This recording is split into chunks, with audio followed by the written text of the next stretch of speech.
어제 KBS 9시 뉴스에 양평 고속도로에 관한 단독 기사가 하나 나왔습니다. 타당성 조사를 맡은 용역업체가 기존 노선을 이 대통령 처가 일가의 땅이 몰려있는 그 지역으로 변경할 것을 제안하면서 가장 핵심적인 편익과 경제성 분석은 뒤로 밀렸다는 겁니다. 경제성 분석은 원래 계획상으로는 1차 용역 기간인 지난해 8월부터 11월까지 끝내도록 돼 있었지만 이게 무슨 이유에선지 뒤로 미뤄졌고 그마저 지금까지도 마무리되지도 않았습니다. 그런데도 국토부는 용역 대금의 95%를 이미 지급했습니다.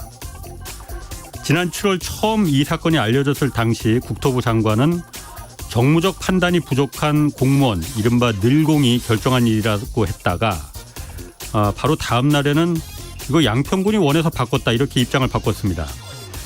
그러나 양평군이 오히려 기존 노선을 원했다는 그런 공문이 나오자 장관 아예 백지화를 선언했습니다. 뭐 다 아시는 얘기일 겁니다. 그리고 열흘이나 지난 뒤 한참 뒤에 국토부가 아니다 이거 다시 확인해 보니까 용역업체가 대안 노선을 제안해서 그래서 바꾼 것이다 이렇게 말을 바꿨습니다. 변경안에 대해서 정식 보고서를 용역업체에서 받은 것이 아니라 그냥 PPT 자료로 구두로 설명만 들었기에 당시 PPT 자료를 찾는데 시간이 좀 오래 걸렸다 그렇게 해명했습니다. 1조 8천억 원짜리 이 국책 사업이 지금 이렇게 진행되고 있습니다. 네, 경제와 정의를 다잡는 홍반장, 저는 KBS 기자 홍사훈입니다. 홍사훈의 경제쇼 출발하겠습니다. 유튜브 오늘도 함께 갑시다.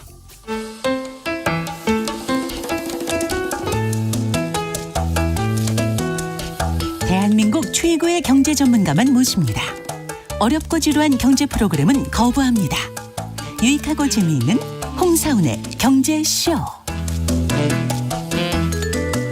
네, 유럽 경제 빨간불이 들어왔습니다. 특히 유럽 경제 이끌고 있는 독일 사정이 매우 좋지 않다는데 이유는 뭔지 우리한테는 이게 어떤 영향이 있는 건지 좀 자세히 살펴보겠습니다. 오랜만에 나오셨네요. 박정호 명지대 특임교수 나오셨습니다. 안녕하세요. 예, 안녕하세요. 아침 시간에 그 경제 프로 하시잖아요. 손에 잡히는 경제. 예. 거기는 뭐 괜찮습니까? 저희는 뭐 연일 잘 나가고 있습니다. 그러니까 11시 5분입니다. 요즘 우리 동네는 좀 사정이 안 좋은데. 예. 그런 뭐. 의미로. 예. 자, 오늘 유럽 얘기 좀 하겠습니다. 특히 예. 독일.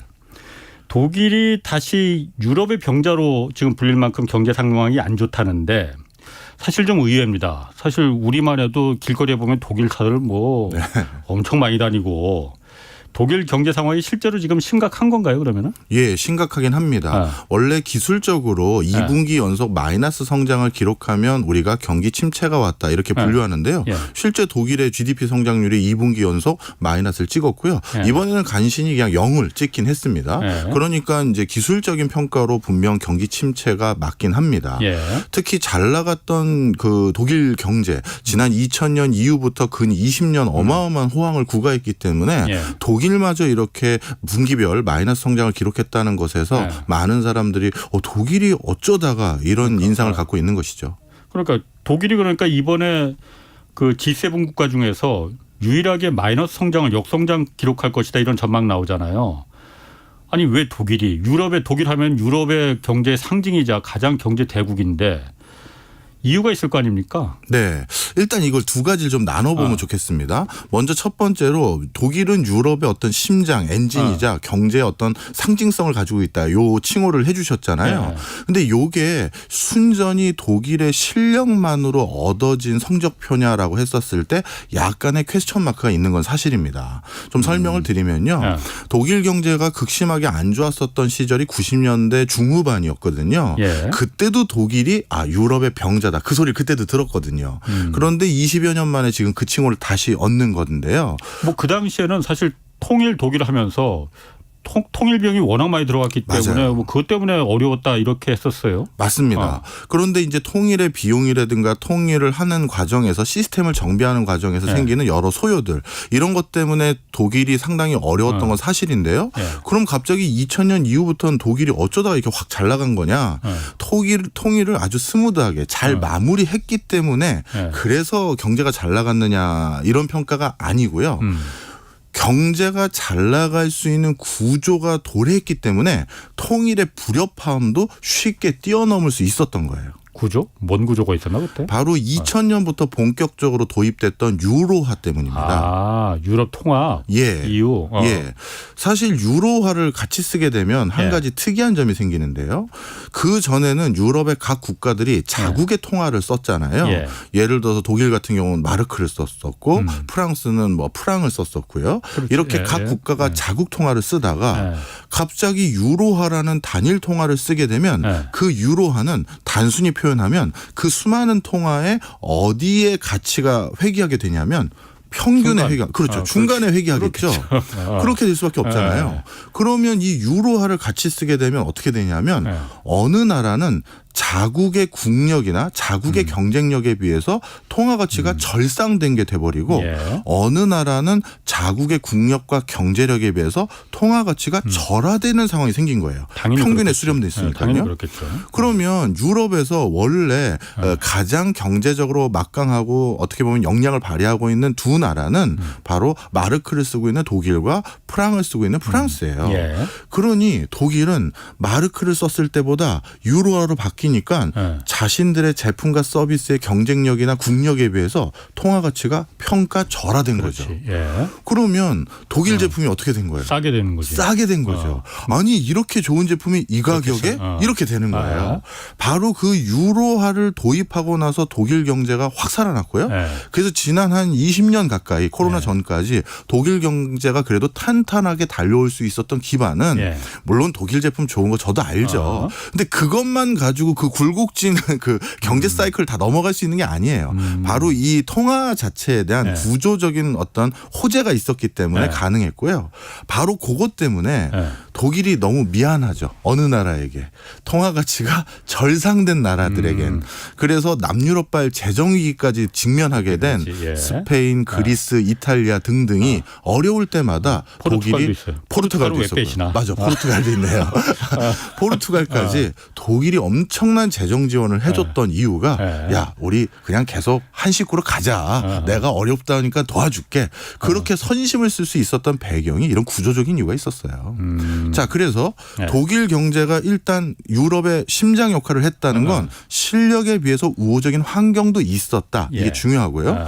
그럼 지금은 왜 이렇게 어려워진 거냐. 예. 자 지금은 그 과정에서 두 가지인데요. 단기적으로는 그동안 독일의 경제를 지탱했던 축들인 러시아로부터 에너지를 조달받는 거 여기에 문제가 생겨서 제품을 만드는 단가가 엄청 올랐거나 아예 제품 생산 자체를 중단한 회사들도 생겼고요. 네. 그다음에 그렇게 러시아에서 값싼 천연가스나 석유 등등을 가져와서 제품 질 좋고 좋게 만든 다음에 이걸 대부분 어디다 팔았냐면 중국에 갖다 팔았는데 작년까지만 하더라도 독일의 국책 연구기관에서는 2023년 경제 좋을 거라고 다 전망했었어요. 네. 왜?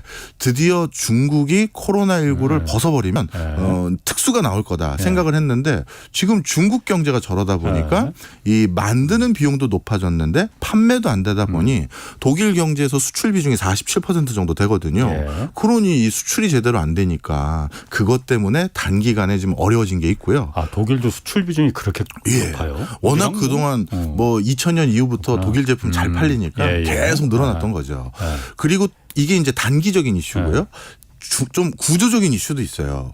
2000년 이후부터 굉장히 이제 통화 정책이 우호적인 상황을 바뀌니까 그동안 자신들이 해야 될 어떤 구조 개혁, 경제 체질 개편 이거를 자꾸 미뤘구나. 미룬 거예요.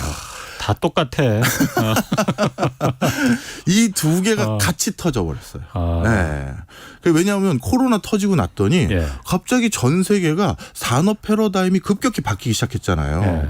대표적으로 독일 산업의 상징적인 산업은 자동차, 예. 기계 이건데 이제 다 디지털과 전기 자동차로 바뀌니까 예. 이게 이렇게 삽시간 빨라질지 몰랐거든요. 예. 그러면 그동안 디지털 분야나 IT 분야를 자꾸 육성하고 역량을 확보하거나 예. 체질 개선을 했어야 되는데 예. 그런 부분에서 자꾸 미뤄왔던 것들 예. 이런 것들이 이제 같이 터져버린 거예요. 아 그래서 지금의 독일이 그럼 어려워졌다. 네. 아 그럼 내가 저희 아까 그 통화 정책이 네. 이유로 해서 이제 단일 통화를 쓰게 됐잖아요. 그래서 그거 관련해서 나 한 가지 좀 궁금한 게 궁금한 거 하나 좀 물어볼게요. 네. 제가 사실 생각보다 모르는 게 굉장히 많습니다. 아, 왜 이러세요? 또 갑자기 오늘 이상한 겸손 모드를 또. 아이고, 시기가 또 시기니만큼 좀 위축됐어. 자, 유럽이 예. 어쨌든 요즘 보면 인플레 굉장히 높다고 하잖아요.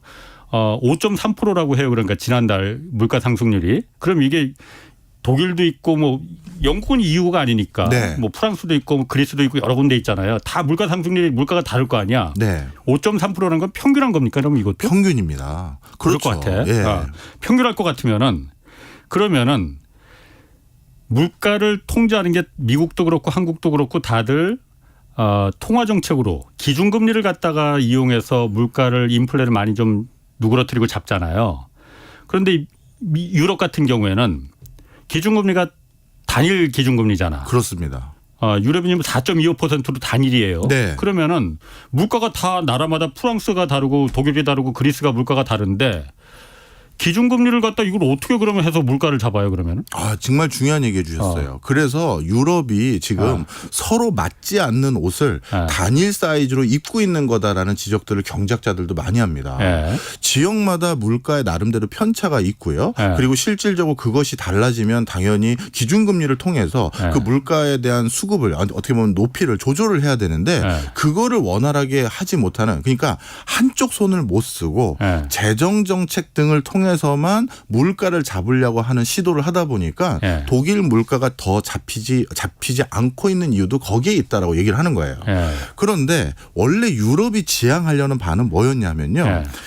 EU 체제, 유로존 체제 안에서는 사람도 완벽하게 자유롭게 넘나들고 물건도 자유롭게 넘나들다 보니까 이쪽이 비싸고 이쪽이 싸면 싼 데서 그렇지. 비싼 데로 갈 거 아니냐. 그러다 보니까 이게 어느 순간인가 빠르게 조정이 같이 될 거다라고 했는데 실제는 그러지 않거든요. 왜냐하면 지역들마다 원하는 제품의 취향이나 종류가 조금씩 다 달라요. 그래서 지금 이 유로존 자체에 대해서도 어마어마한 회의감을 가지고 있는 분위기가 많고요.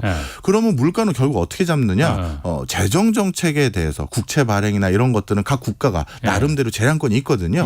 바로 그런 걸 통해서 관리하는 거가 더 많이 천착되어 있죠. 그런 쪽으로 재정 정책을 통해서 통화 정책으로는 이거 잡을 수가 불가능하겠네. 그렇죠. 하나마다 다르니까. 그럼 사실 제가 그냥 생각해 보니까 유럽도 그렇고 전 세계가 다 이런 인플레를 경험해보지 못했었잖아요. 그러니까 여태까지는 이게 뭐 기준금리가 단일 기준금리로 돼 있어도 그렇게 크게 나라가 뭐 불만이 있거나 그러지는 않았을 것 같은데 지금 이렇게 인플레가 갑자기 40년 만에 깨어나서 튀어나오다 보니까는 입이 이렇게 나온 나라들도 많이 있을 많죠. 테고 그렇겠네 그러면은. 그럼 이걸 갖다가 기준금리는 그럼 그 통화는 같이 쓰더라도 기준금리는 따로 쓰자 그렇게는 불가능한 건가요? 그래서 그렇게 그냥 통화는 같이 쓰지만 기준금리를 따로 쓰는 거는 시스템적으로 저희가 아직까지 어떻게 해야 될지 모르는 상황이거든요. 해본 적이 없으니까. 하긴 금리라는 게 돈의 가치니까. 그러니까요. 유로의 가치가 그래서 지금 유럽 내에서는요. 분리 독립하겠다, 자치하겠다라는 목소리가 일부 높아지고 있는 국가들이나 지자체도 많아지고 있어요. 그리고 반대로 오히려 유럽에서 나왔더니만 더 경제가 어려워진 거 아니냐 해서 다시 유럽으로 들어가겠다, EU 체제로 이런 국가도 있지만 지금은 전체적인 분위기가 분리 독립 기조가 조금씩 지자체 단위로 높아지고 있는 건 사실입니다. 인플레가 튀어나오면서 이제 EU는 이제 끝났다 이런 생각을 많이들 갖고 있는 나라들이 생기고 있다 이거죠. 그렇죠. 그럼 또 하나 그러면은 기준금리는 그 EU가 전체가 다 한 20개 나라가 똑같다 하더라도 각 나라마다 국채는 다 발행하잖아요. 국채 금리는 다 다르죠. 지금 중요한 얘기 하셨어요. 기준금리라는 게 기준이 금리가 똑같은 거지 시중에 우리가 적용받는 금리는 당연히 국가마다 다른데요. 그러면 시중금리가 이렇게 국가마다 다른 이유는 그 국가마다 발행하는 국채의 양이 달라지잖아요. 양이. 그렇죠. 그러다 보니까 기준금리에 따라서 국채금리가 영향을 받는 것이고 또 국채금리는 다시 우리 주택담보대출금리라든가 시중금리에 또 영향을 주잖아요. 그러다 보니까 마치 유럽 어딜 가도 내가 우리가 예금을 들거나 대출을 받을 때 동일한 금리를 적용받는다. 이건 오해세요. 왜냐하면 아까 말씀드린 것처럼 국가마다 국채를 그렇지. 발행할 수 있는 재량권은 나름대로 있기 때문이죠. 예. 그래서 제한적인 아마 그 물가를 조정할 수 있는 수단을 금리가 아예 없는 건 아니고 이렇게 국채 등을 국채 통해서 금리를 이렇게 조정이 되는 경우는 있죠. 그건 일본하고도 비슷하네 그러면은 이게 내가 궁금하게 워낙 무식해갖고 이게 그러세요. 그러면은 네. 국채금리라는 게 다른 나라들 같은 경우에 되게 기준금리하고 연동이 되잖아요. 네. 완전히 그 동일 비례하진 않지만 네. 상당히 기준금리가 영향을 받죠. 국채금리에 영향을 주고 네. 어떤 때는 시장금리가 기준금리에도 영향을 주고 그러잖아요. 네. 그럼 유럽 같은 경우에는 기준금리하고 국채금리가 그렇게 영향받는 게 그렇게 크게 상관관계가 없겠네요. 그러면은. 아니죠. 그래도 기준금리라는 건 결국 그 국채를 발행하기 전에 은행 간에 이런 거래들의 기존 어떤 뭐랄까요. 제일 먼저 쌓는 벽돌 같기 때문에 그게 이제 영향을 반드시 주긴 합니다.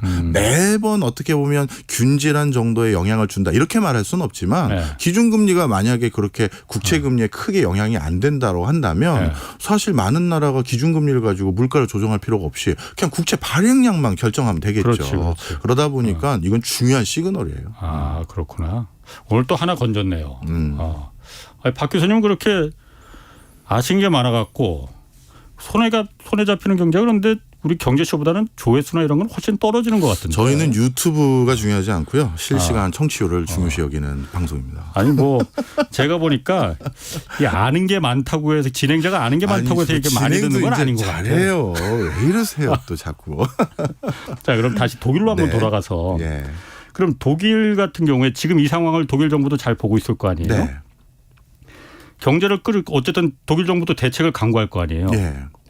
대책을 세우고 있습니까 그러면? 세우고 있습니다. 먼저 에너지 부분부터 대책을 좀 말씀드릴게요. 이렇게 경제가 역성장하게 된 가장 큰 이유는 기업들이 저희가 천연가스를 기반으로 해서 화학 원료를 산출해서 그걸로 화공약품을 만들거나 하는 회사인데 원료값이 10배 가까이 뛰니까 저희는 생산을 중단하겠습니다 해서 그냥 공장 문을 잠근 회사가 있고 그다음에 나머지 이 천연가스나 석유 같은 경우는 당연히 전력의 기반이잖아요.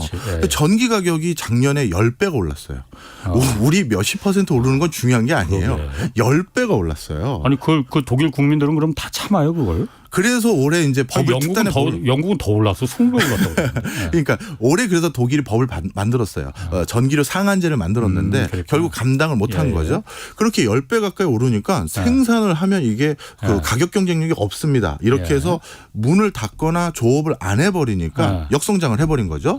자 그래서 전기를 앞으로 그럼 어떻게 수급받을 것인지에 대한 대대적인 체질 개선에 들어갔어요. 그런데 참 독일이 어찌 보면 되게 무섭고 어찌 보면 참 고집스럽다라고 생각이 드는 게요. 이쯤 되면 그동안 자신들이 포기했던 원전을 다시 끄집어낼 수 있거든요. 왜냐하면 그렇게 러시아에 파이프 깔아서 싸게 썼던 것에 의존했던 그 힘이 원전을 포기할 수 있었던 원동력이었다 이렇게 판단을 했는데 이제 앞으로 전쟁이 끝나도 러시아랑 바로 원만한 관계로 돌아서긴 쉽지 않거든요. 그러면 이제 다른 핀란드나 스웨덴처럼 다시 우리 원전 하겠습니다 할 것 같은데 독일은 원전을 끝까지 안 하겠다라고 결국 방점을 찍었어요. 그러고 나서 어떤 포석을 했느냐. 오히려 풍력과 태양 관련한 에너지에 대해서 더 적극적인 투자를 해서 2030년까지 거기에서 충당하는 에너지 비율을 높이기로 지금 이렇게 어려운 경제 상황에서도 거기에 베팅을 하고 있고요. 단기적으로 해결하는 처방은 그동안은 LPG 파이프라인으로 가져온 거 말고 LNG로 이제 천연가스를 수급받아야겠다 해서 7개의 프로젝트를 대규모 부유식 LNG 프로젝트라고 해서 바다 위에서 LNG를 가져와서 바로 천연가스 가동하는 걸 시작하고 있는데 이것도 터미널이라는 걸 만들어야 되거든요. 그 배가 들어와서 연결을 해야 되니까요. 이게 뭐 몇 개월 안에 되는 게 아니잖아요. 그런데 그냥 그걸로 고집스럽게 갈 뿐이지 뭔가 본인들의 에너지 정책에 대해서 크게 뭐 바꾸거나 그런 건 안 하고 있어요. 그렇게 해서 최대한 이제 러시아의 천연가스와 이런 거에 휘둘리는 구조는 막겠다. 이게 하나의 전략이고요. 그다음 두 번째는 방금 말씀 주신 것처럼 작년에 10배 가까이 전기료가 오르다 보니까 이거 어떻게든 해결을 해야겠다 해서 지금 전기료 상한제를 만들었어요. 어느 정도 이상 올라가지 못하고 그게 마지막이 되게끔. 그럼 그 더 올라가는 부분에 대해서는 전기를 생산하는 업체에 대해서 결국 보조금을 줘서 해결을 해줘야 되잖아요. 그러면 그 예산은 어디서 땡겨올 건데 라는 질문들이 독일 국민들의 질문들이었는데요. 그거를 독일이 어떻게 했냐면 상대적으로 지금 신재생 에너지 쪽에서 전력을 공급하는 회사들은 전기료만 올랐을 뿐이지 자신들은 신재생 에너지니까 생산 비용이 오르진 않았을 거 아니에요. 그러니까 이익이 더 많이 생겼겠죠. 그래서 그 초과 이익분에 대해서 세수를 걷어서 그걸로 보조금을 때리겠다. 이렇게 해버린 거예요. 그것도 방법이겠네. 그런데 이제 그 또 이제 신재생 에너지 쪽에 종사하고 있는 회사들 입장은 아니 우리한테 더 과감한 투자 빨리 해서 2030년까지는 신재생 에너지 비율을 훨씬 더 높이라고 해놓고선 초과 이익에 대해서 이걸 다 가져가 버리면 우리는 어떻게 또 적극적으로 투자하냐 그런 볼멘 소리도 나오긴 하고요. 그래서 그런 상황으로 지금 에너지 수급은 조절을 지금 해서 공장을 좀 가동시켜 보려고 애를 쓰고 있는 상황이에요. 그럼 이것도 좀 물어볼게요. 어쨌든 에너지 문제는 독일은 그러니까 그렇게 원전 대신에 신재생 에너지를 지금 힘들지만은 더 여기 투자해서 이거로다가 자급자족 에너지 자립을 할 수 있도록 여기를 오히려 투자를 하자라고 방침을 결정한 거잖아요. 어쨌든 한국은 원전으로 지금 가고 있습니다. 있고요.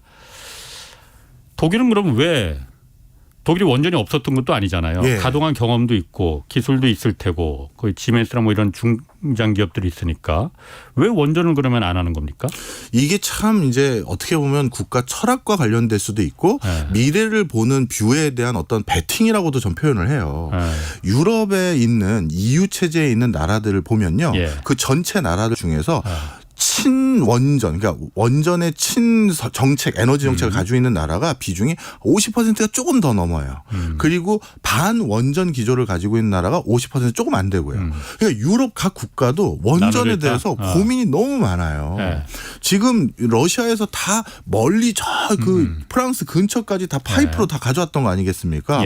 그러면 이 과정에서 이제 저거 못 쓰면 우리 어떻게 할 건데 했었을 때 독일은 고집스럽게 우리는 우리 갈 길을 가겠다라고 한 거고 독일의 바로 지근거리에 있는 스웨덴하고 핀란드는 다시 원전으로 갔어요.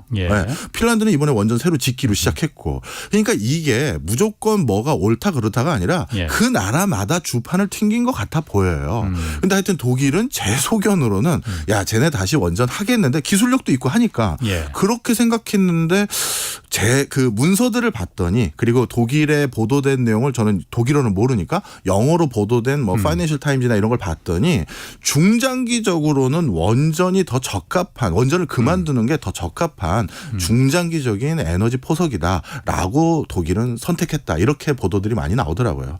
단기적인 미봉책에선 원전이 맞지만 국가가 뭐 10년 운영하다 말 거냐 이런 기조가 독일의 선택이었대요.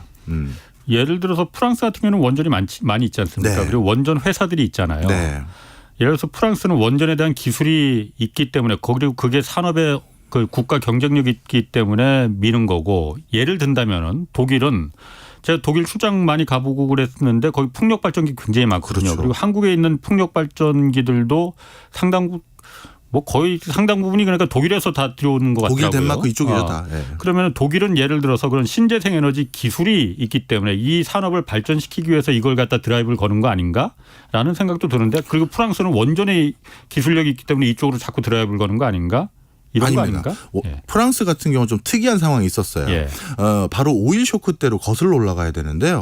갑자기 유가가 막 5-6배씩 올라가다 보니까 각 나라들마다 이 중동 지역의 유가에 휘둘리지 않기 위해서 그때부터 여기저기 구멍 뚫으면서 혹시 우리 근처에 석유 캘 수 있는지 알아보기 시작했습니다. 그때 바로 세계 4대 유전 중에 하나인 북해 유전을 영국이 발굴한 거예요. 우리 앞바다에 이렇게 어마어마한 유전이 있었네 라고 해서 영국은 석유를 기반으로 한 에너지 수급 체계에 나름대로 숨통이 트였고요. 미국 같은 경우는 원래도 석유가 많은 건 알고 있었지만 추가적으로 더 있는지 확보하려고 그때 또 여기저기 뚫어봤더니 알래스카에 또 어마어마한 유전이 있는 걸 확인했어요. 그래서 프랑스도 우리도 똑같이 석유를 전량 중동 지역에서 수입해 왔는데 우리도 근처에 석유 좀 있는지 캐보자 해서 프랑스 앞바다도 캐보고 프랑스 영토 위도 캐보고 프랑스령이라고 분류되는 나라들도 다 뒤졌는데 결국 없네. 발굴하지 못했어요. 그러면 우리는 그러면 계속 다른 나라들은 산유국이 돼버렸는데 우리는 어떻게 하냐 하다가 그 당시 전략적으로 우리는 어쩔 수 없다. 원전의 비중을 절대적으로 높일 수밖에 없다 해서 지금은 프랑스 원전이 거의 에너지 수급의 절대적인 비중을 차지하거든요. 그게 바로 오일 쇼크라는 금세기 가장 결정적인 에너지 파동. 이거를 빨리 넘어가기 위한 그런 포석으로 원전에 그때부터 집착을 한 거고요. 그리고 또 한 가지 독일과 프랑스는 신재생 에너지를 구현하는 데 있어서 풍력의 여건은 독일이 환경적으로 훨씬 우호적이거든요. 특히 저기 스칸디나비아 반도 근처 쪽을 가면요. 이 풍력을 조성하기가 너무 좋아요. 풍력은 바람의 질이 중요해요. 바람이 1년 내내 365일 동안 계속 불어줘야 되고요. 어쩔 땐 불다가 어쩔 땐 안 불고 그러면 효율이 떨어지겠죠. 그리고 더 중요한 건 바람이 한쪽에서 한쪽 방향으로 계속 불어주는 게 중요해요. 근데 스칸디나비아 그쪽은 바람의 질이 너무 좋은 거예요. 그러다 보니까 덴마크 같은 경우는 풍력의 비중이 거의 40% 가까이 되는 이유가 바람의 질이 너무 좋거든요.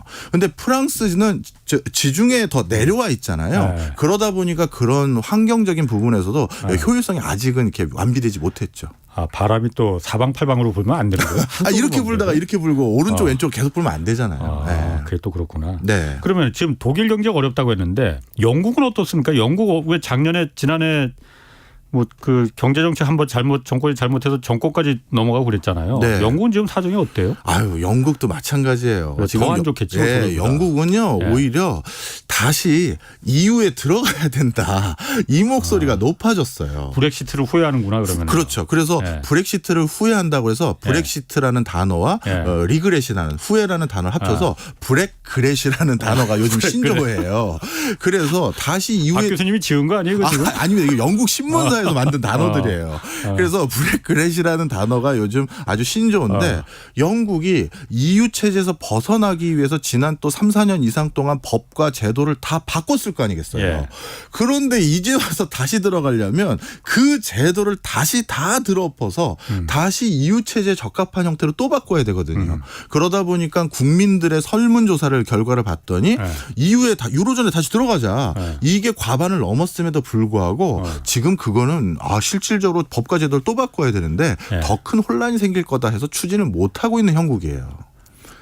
추진을 못한다. 네. 그럼 그 브렉시트가 EU 체제로 영국이 다시 들어가는 게 지금 유리하지 않다는 얘기예요. 그러면은 국민들은 원하지만은. 그러니까 정치가들은 국민들의 의견을 전혀 못 본 척할 수는 없잖아요. 이렇게 의견이 과반 이상의 설문조사가 다시 들어갑시다라는 얘기가 나오면 거기에 대해서 좀 더 적극적으로 검토라도 해보고 해야 되는 게 맞는데 그동안 너무 또 다른 방향으로 법과 제도를 다 바꿔왔는데 이걸 다시 다 바꾸려니까 뭐 면 때문에 그런 건 아니겠지만 야 이게 어마어마한 정책적 혼란이다. 많은 기업들도 그런 노선에 맞춰서 또다시 투자도 하고 한 게 있을 텐데 그래서 이게 더 큰 경제적인 악수가 될 것을 우려하는 거죠. 그렇구나. 그러면은 만약에 이런 가정을 해보면 영국이 어쨌든 EU 통합할 때 다른 건 통합하더라도 통화만큼은 우린 파운드를 그냥 계속 쓰겠다. EU를 안 쓰겠다라고 했잖아요. 네. 만약에 그때 영국이 파운드화를 버리고 다른 나라들처럼 EU로 통합을 했다면은 그때 이제 그 프랑스나 독일이나 이쪽 나라들은 아까 말씀하신 대로 통화 가치가 이제 절하돼 갖고 유리했지만은 다른 나라들은 불리했다는 거잖아요. 네. 만약 그때 영국이 EU 체제에 들어갔다면은 영국은 망했습니까? 흥했습니까? 이게 가정이긴 하지만요. 영국이 그때 절대 파운드를 버릴 수가 없었어요. 왜냐하면 실제 많은 분들이 전 세계에서 금융의 최강, 금융산업이 가장 발달한 나라들을 미국에 있는 투자은행들을 꼽으시잖아요. 뭐 골드만삭스나 JP 모건이나 뭐 이렇게 꼽으시는데 그건 굉장한 착각입니다. 미국의 금융산업은요. 정말 다국적으로 글로벌화 됐다라는 표현에 있어서 영국의 금융회사보다는 조금 미진한 면도 있어요. 왜냐하면 미국의 금융회사의 매출 규모를 보면 미국은 자국 내의 시장 규모가 너무 크다 보니까 국내 비중이 훨씬 더 높아요. 예. 미국의 금융회사들은요. 거기 구글 있고 MS 있고 아마존 있는데 뭐하러 외국에 저기 수단, 콩고, 뭐 모잠비크까지 투자하겠어요. 예. 그런데 영국은 그야말로 대영 제국 시절부터 그 전에는 동인도 제국 저 회사 때부터 예. 전 세계의 금융망을 가져야지만 예. 이 식민지를 관할하고 영향을 미칠 수 있기 때문에 예. 진짜 전 세계 아주 영세한 국가, 개발도상 국가들에게도 모두 네트워크가 지점을 구축했던 금융회사들은 예. 뭐 스탠다드 차타드를 비롯해서 HSBC 등등 이런 영국계 금융회사들이에요. 예. 지금도 연연방 국가라고 해서 그 커먼웰스 국가들이 이 네트워크로 금융은 거의 영국 걸 쓰고 있거든요. 그런데 그거를 고스란히 유럽에가 갖다 바친다? 영국은 절대 그런 일을 할 수가 없어요. 영국에서 가장 중요한 산업은 금융이거든요. 네. 그러다 보니까 다 우린 들어갈 거고 우리의 안고 같은 금융업은 안 되라고 그때도 그렇게 생각한 거죠. 아, 파운드화의 가치가 영국의 주 산업이 독일이나 프랑스는 제조업이지만은 영국은 금융업이 금융이에요. 주 산업이었기 그럼요. 때문에 네. 이걸 들어갔다가는 다 털린다. 아, 그래서 들어가질 않았다. 네. 그럼 결과적으로 보면은 잘한 일이었습니까? 그럼 영국 그때는 입장에서는? 잘했고요. 그런데 이제 워낙 제조 경쟁력이 약화되고 있는 상황에 예. EU 체제의 자유무역 기조에 같이 편제되다 보니까 예. 뭐 중동 지역에서 넘어오는 이민자들 그리고 값싼 유럽에 동유럽에 공장 만들어서 거기서 생산한 제품들이 예. 영국까지 넘어오다 보니까 예. 영국 국민들이 내 일자리가 자꾸 유로 체제, EU존 체제 때문에 없어지는 거 아니냐. 예. 나가자. 이렇게 얘기를 했던 것을 수용해버린 거죠. 그랬는데 지금 왔더니 예. 제조 경쟁력이 다시 살아나는 게 아니라 예. 전 세계에서 원래 글로벌 기업들이 예. 유럽에 장사하려면 유럽의 헤드쿼터를 어딘가 둬야 되잖아요. 예. 근데 유럽 헤드쿼터를 대부분 상당 부분 어디에 뒀냐 하면 예. 뭐 독일도 일부 있고 프랑스도 일부 있지만 상당히 많은 회사가 영국 런던에 있었어요. 왜냐하면 사업하려면 금융 서비스를 상당히 많이 지원받아야 되거든요. 예. 그런 최첨단 금융 서비스가 영국에 많았기 때문인데요. 예. 그런데 그 영국에 있던 그 수많은 다국적 기업들이 영국에 있으면 EU, 유로존 체제가 아니잖아요. 그렇지. 그래서 짐 싸고 예. 네덜란드, 프랑스, 독일로 다 가버린 거예요. 그러니 브렉시트 했더니 제조 경쟁력은 여전히 더 떨어져만 가고 그렇지. 예. 금융이나 다른 글로벌 기업들이 여기 와서 일자리 창출했던 것마저도 뺏겨버렸다. 요즘 이 소리가 나온 거죠. 그렇겠네. 네. 그럼 지금 유럽 같은 경우에 물가가 네. 아까 평균은 5.3%라고 했는데 네. 뭐 영국은 그보다 더 높은 것 같고 독일도 지금 물가가 지금 높잖아요. 예. 다른 나라들은 미국도 그렇고 요즘 다시 좀 지난달에 다시 또 올라가긴 했지만 한국도 그렇고 약간씩 잡혀가는 듯한 어쨌든 수치상으로 보면 그런 기미가 보이는데 네. 유럽은 왜 물가가 안 잡히는 겁니까? 요즘? 뭐 가장 우리가 근원적으로 물가에 가장 큰 영향을 주는 게요. 첫 번째가 바로 에너지입니다. 그런데 에너지가 늘상 수도꼭지 오던, 틀면 나오던 걸 갑자기 걸어 잠그니까 전기료가 10배씩 뛰는데 이거 아무도 감당 못해요. 이거는 누구도 생각 못하는 일입니다. 예. 그러다 보니까 당연히 유럽이 지금 물가가 고공행진을 구가할 수밖에 없고요. 예. 또 한 가지는 유럽인이 먹을거리를 제공해줬던 나라가 우크라이나와 또 러시아잖아요. 러시아산은 직접적으로 먹진 않았어요. 네네. 대신 그건 가축의 사료로 들어갔거든요.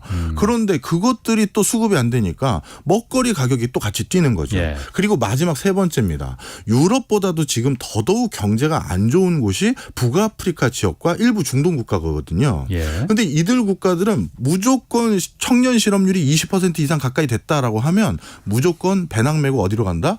유럽으로 가잖아요. 지금 유럽 국민들이 우리 먹고 살 것도 어려운데 또 저 난민들, 불법 이민자들 넘어오는 거 이거 막아달라는 거거든요. 예. 그런데 이게 또 동전의 양면 같은 건데 이렇게 저임금 저숙련 근로자들이 유럽에 왔기 때문에 인건비를 그래도 눌러주는 효과가 있었던 거예요. 예. 물건 만들고 서비스 제공하는데 가장 중요한 코스트는 또 인건비잖아요. 그렇죠. 예. 그런데 이런 걸 또 난민 방지하겠다고 막아버리니까 예. 당연히 그 과정에서 또 인건비가 올라가는 요소가 또 생기는 거고요.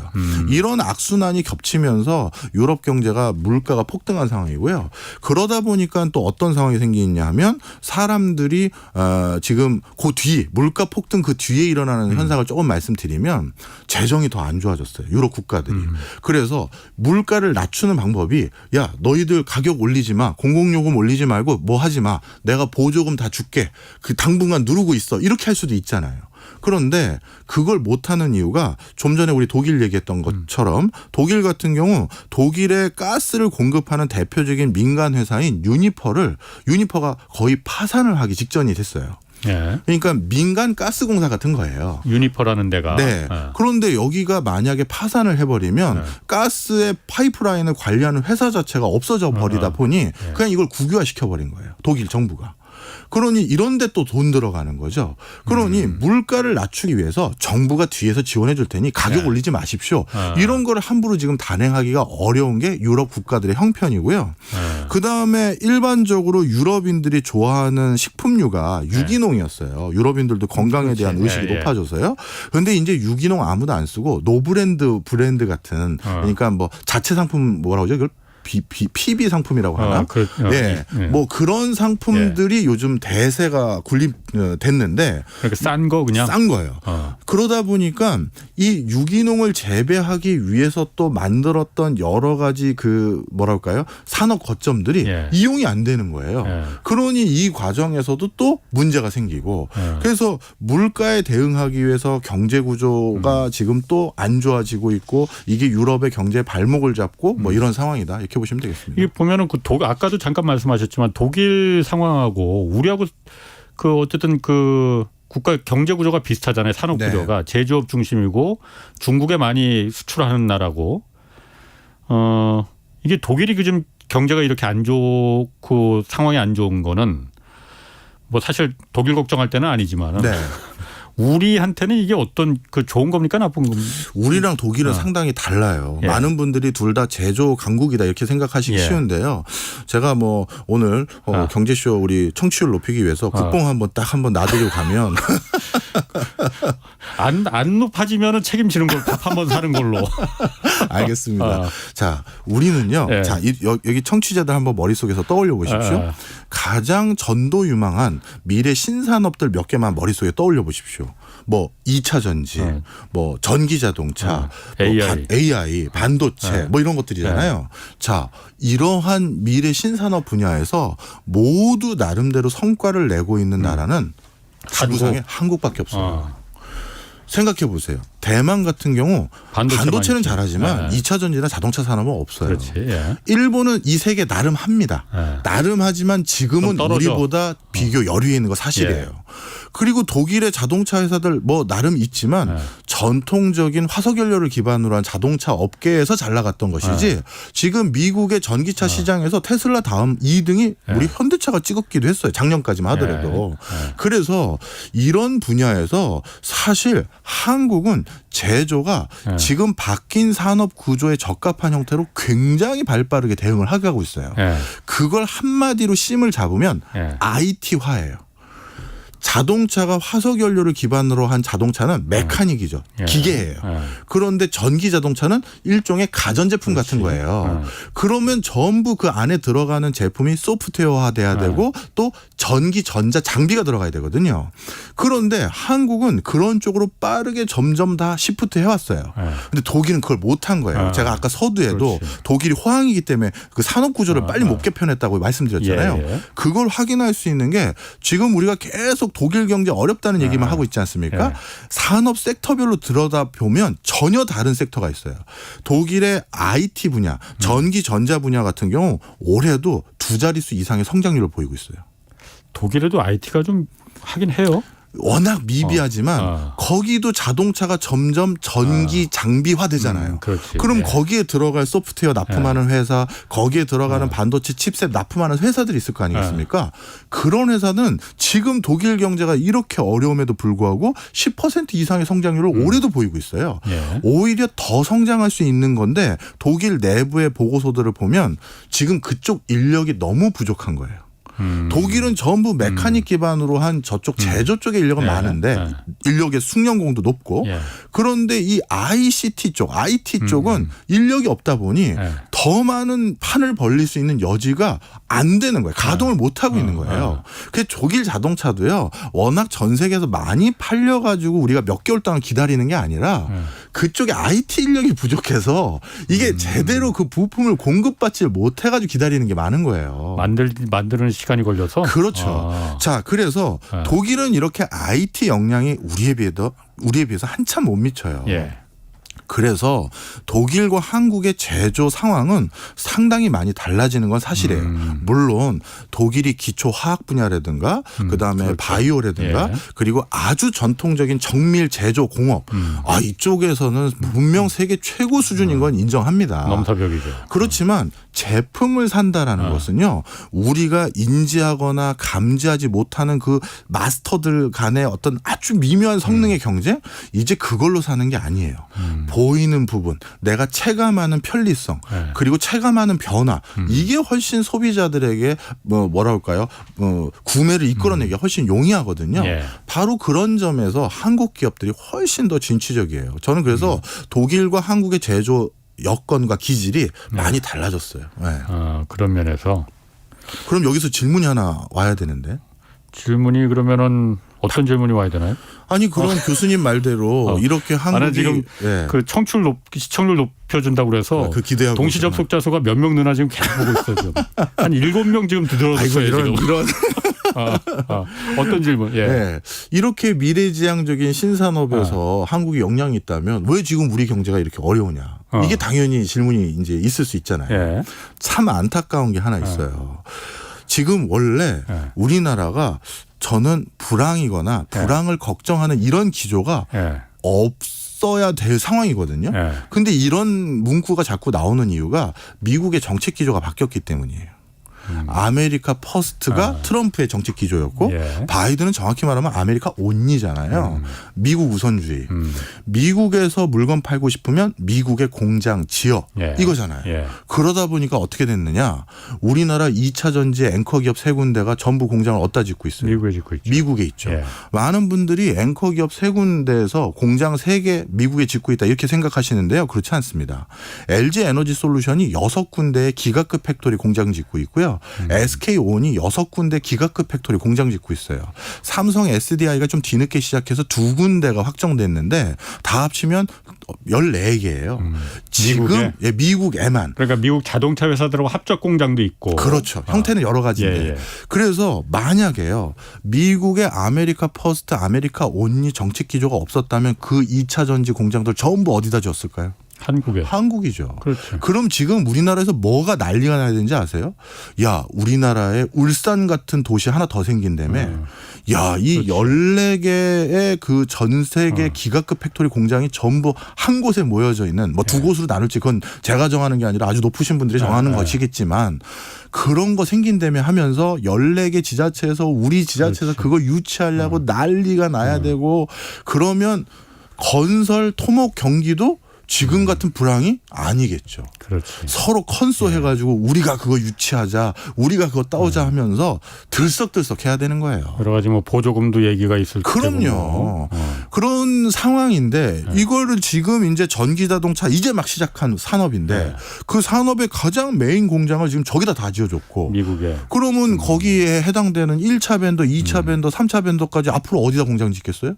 당연히 미국이죠. 그렇죠. 상당히 많이 또 갈 거예요. 그렇죠. 그러면 기껏 우리는 먼 미래를 준비하기 위해서 2차 전지 그다음에 전기 자동차 우린 진작부터 투자해 왔고 변화해 왔는데 그 수의 상당 부분을 일정 부분 미국에 떠준 거예요. 그러다 보니까 우리나라가 지금 경제 체질이 상당히 건전하고 잘 나갈 수 있는 여지가 많음에도 불구하고 고쳐야 될 것도 많지만 그런데도 그 수혜를 온전히 못 누리고 있는 이게 참 안타까운 상황이에요. 지금 갑자기 동시 접속자 수가 한 100명 정도 늘었습니다.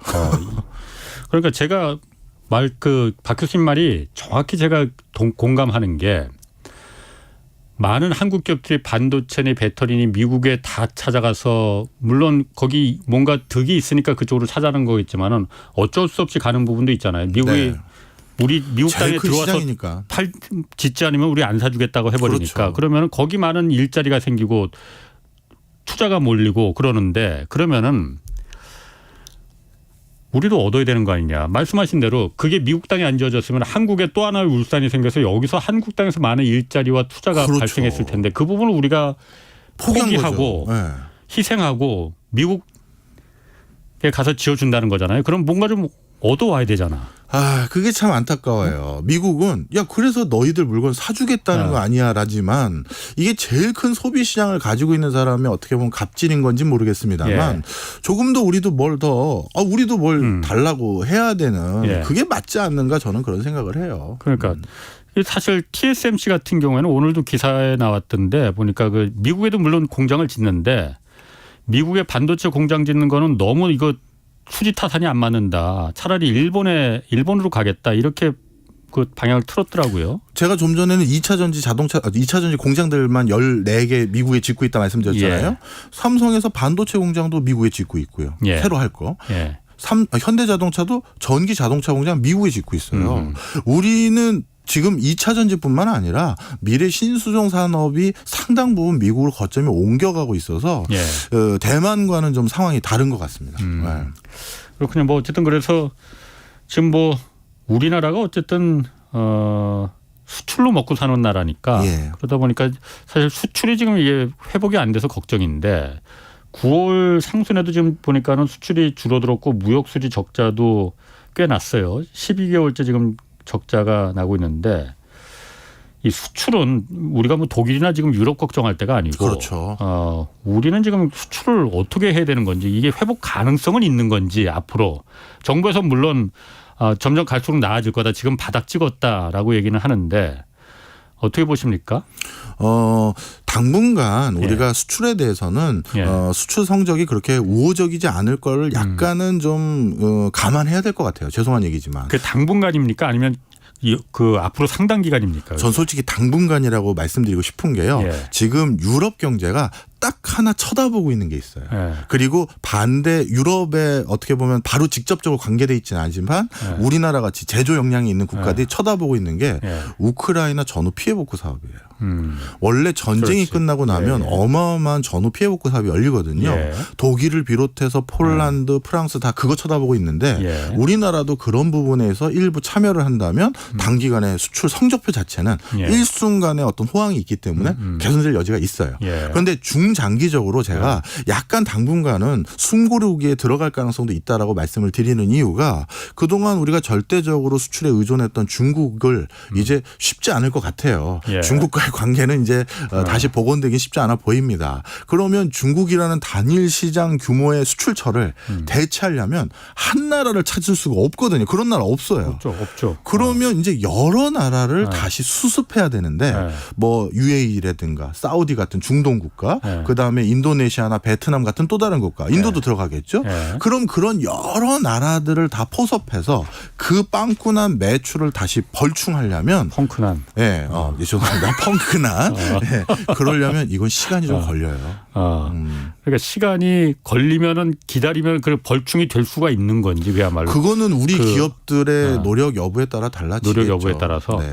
그 제가 최근에 그 엊그제 난 기사가 중국 그 화웨이가 스마트폰을 하나 새로 출시했는데 거기 보니까는 7나노미터급의 그야말로 그 반도체를 탑재했다는 거잖아요. 기술 규제로다가 미국이 계속 반도체에 대해서 규제를 했는데도 불구하고 자체 개발했다는 거 아니에요. 저는 이게 사실 그러면 이게 누구한테 기술을 전수받아서 개발한 거하고 완전히 밑바닥에 맨 땅에서부터 자체적으로 그야말로 맨 땅에 헤딩해서 개발한 거하고는 차원이 다른 건데 중국이 그 반도체 기술이 굉장히 빠른 격차로 치고 올라오는 거 아닌가? 그런 좀 걱정이 생기던데. 앞으로는 그럴지 모르겠지만 이번 7나노 공정은 그건 아닙니다. 설명을 좀 드리면 이번에 7나노 공정을 만들기 위해서 필요한 노광 장비라는 게 있어요. EUV라는 거. 근데 그걸 미국이 중국에 납품하지 못하게 했잖아요. 그러다 보니까 중국이 어쩔 수 없이 고육지책으로 그 전에 노광 장비 예전 거 그걸 갖다가 구식 장비를 가지고 이걸 만들었는데 그러다 보니까 수율이 엄청 떨어져요. 그러니까 이익을 남기고 만드는 제품이 아니라 상당 부분 그냥 일단 만들고 우리도 우리도 이 시장에 계속 남아 있자 예. 이렇게 지금 포석을 남긴 거예요. 예. 그래서 이번에 7나노 공정이 들어간 휴대폰은 예. 우리가 벌써 많이 따라온 거 아니야? 이건 아닌데 예. 결국 이렇게 되다 보면 각자 노상으로 자기가 살 길을 찾아가겠죠. 예. 그래서 잭슨 항이라든가 미국의 반도체 회사들도 엔비디아도 마찬가지고 이렇게 중국을 다른 길을 만들게 놔두는 게 우리 미국의 반도체 회사들에게 절대 유리한 게 아니다라는 목소리를 내는 이유는 또 그런 이유가 있는 거죠. 그러니까 어떻게든 만들어냈지 않았느냐. 그렇죠. 예. 수율이 떨어지는 어쨌든 간에 지금 만들어냈고. 절대 중국은 이거 우리가 막아버리면은 못할 테니까 그러면은 옛날처럼 라디오나 옷가지나 신발만 만들 거야라고 생각했는데 결국 만들어내버린 거 아니에요. 예. 그 부분이 오히려 모르겠습니다. 이게 중국이 어떻게 이게 기술 발전에 응용할지. 오늘 여기까지 하겠습니다. 오늘 재밌는 얘기 잘 들었습니다. 박정호 명지대 특임교수였습니다. 고맙습니다. 고맙습니다. 지금까지 홍사훈의 경제쇼였습니다.